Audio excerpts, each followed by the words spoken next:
నా పేరు పెద్దుసిరండి.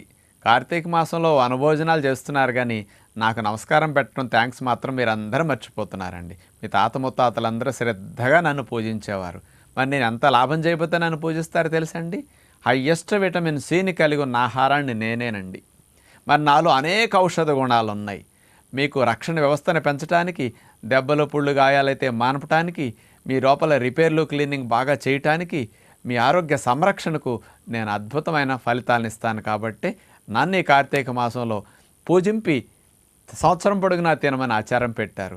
నన్ను మాత్రం కాయలుగా ఉన్నప్పుడు వాటిని తీసుకెళ్ళి మొక్కలు కోసి ఎండపెట్టి సంవత్సరం పొడుగునా దాచుకుని మీరు ఆ మొక్కలు సప్పరించటం, పొడి చేసుకుని ఆకటం చేయండి. ఫ్రెష్గా ఉన్నప్పుడు తినటానికి ప్రయత్నం చేయండి. నన్ను మాత్రం నిలవ పచ్చళ్ళ రూపంలో, ఆవకాయల రూపంలో పట్టి పాడు చేసుకోకండి. ఆరోగ్యాన్ని కోల్పోకండి.